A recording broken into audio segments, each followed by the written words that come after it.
What is up, y'all? Welcome, 6 Feet Under.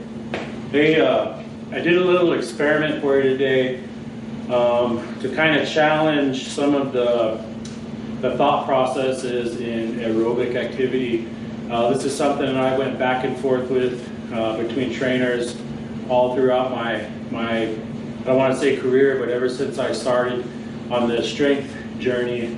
And it goes to the point, tries to point to the fact that you can get the same amount of aerobic workout under the bar as you can running on a treadmill for the same amount of time. And so what I did is I used my watch here to kind of track my workout and my heart rate, intensities, all that kind of stuff. I've never used this before for that purpose. I know most of you have some type of smartwatch or Fitbit, something like that, where you track steps, activity level, heart rate, all that stuff, and it kind of keeps you focused on your goals and all that stuff. So what I did is I just did the same thing here. I went through a speed workout today. You'll see in my Instagram stories what I did. I'll post that in the story section. But for this video, I want to talk about what exactly went on with my body while I went through that workout. Now, start to finish, including my warm-ups, I spent about 45 minutes down here. And in that time, I burned almost 300 calories. I don't like to count calories because these watches, how they're set up to work off of, is just a really generic heart rate calculation. So I don't believe in that calorie count as much as I would if I was actually doing some math on an actual program anyway.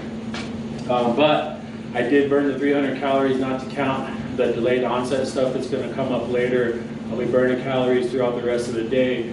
But the most interesting thing that I found was 40% of my workout, or 40 minutes of my workout, was above a moderate heart rate zone.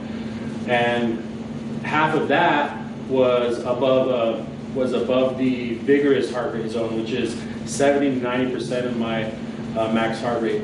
My max heart rate got up to almost 200 beats a minute. No, 185 beats a minute during this workout. That was my max heart rate while I was under the bar.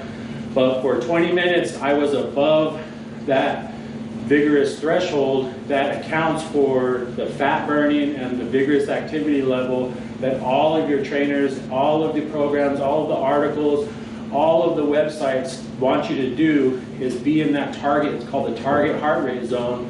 And for 20 minutes, I was in that level of heart activity, aerobic activity. And for 20 other minutes, I was in a moderate activity level. Now remember, that's 40 minutes that I was up into those fat burning zones, but my workout only lasted 45 minutes. So if you can see, I'll try to get the diagram off my watch here in a little bit and post that, but you'll see my heart rate zones going up and down like this, and they'll crescendo all the way up to the top, and they'll come back down and go like this. I want you to think about all of your high intensity interval training sessions, and look at what your heart rate does. The heart rate goes like this, up and down until it gets to a maximum level, and then it calms down.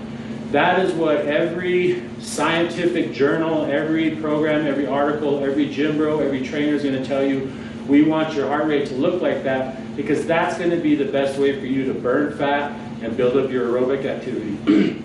So the reason I'm making this video is to show you that I got that goal heart rate, not doing treadmill, not doing anything, just under the bar. By working correctly and hard enough, I was able, and not trying to do it, this is how I always work, but just doing my normal workout, I wanted to see what it does.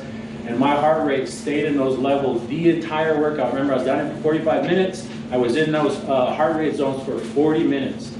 So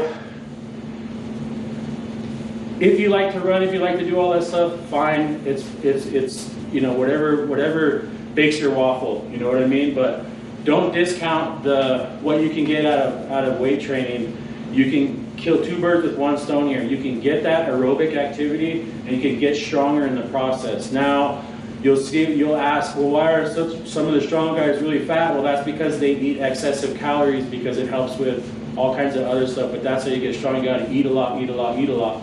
But if you weren't focused on that and we're still trying to get into a caloric deficit, got under the bar, you would get all of the aerobic benefits of running, walking, biking, all of that stuff. Plus you would get the added benefit of one, getting stronger, getting more tone, and you'd be burning that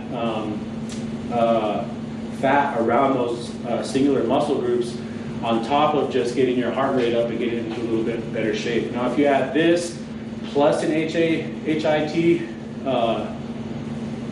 workout after this for maybe 10 minutes, you know what I mean? It's just gonna make you better. So I want you guys to always think about what's best for you.